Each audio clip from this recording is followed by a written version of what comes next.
Faraja kusikia REA imeingia kwenye utaratibu si wa kutoa umeme tu vijijini, bali vile vile kuangalia mbinu nyingine mbadala za kutoa nishati kwa wananchi.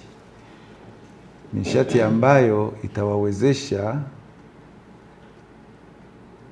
kupunguza uharibifu wa mazingira, suala ambalo kwa kweli kwa mkoa wa Geita lipo na linaonekana.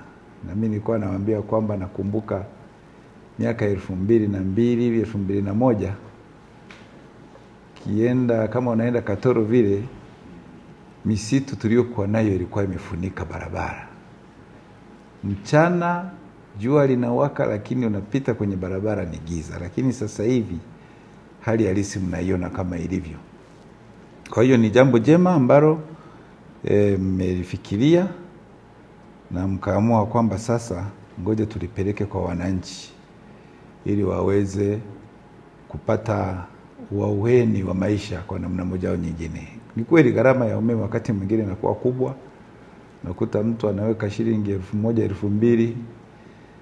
Kwa hiyo kwa maneno mengine hawezi kutumia umeme kusema ngoja apikie. Gharama inakuwa ni kubwa.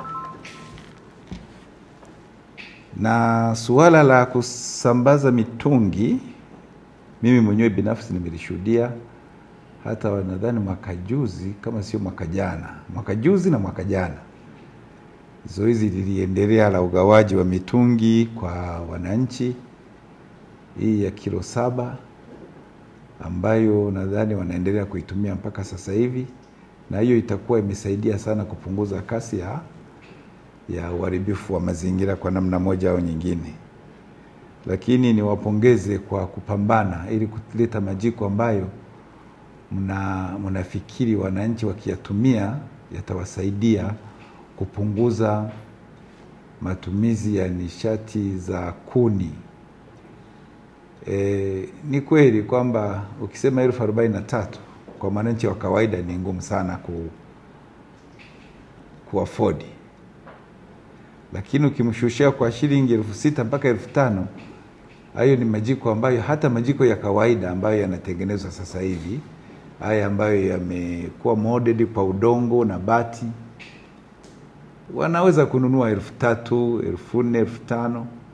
Sasa kama wakipata haya ambayo yameboreshwa zaidi, itakuwa ni suala ambalo ni jema.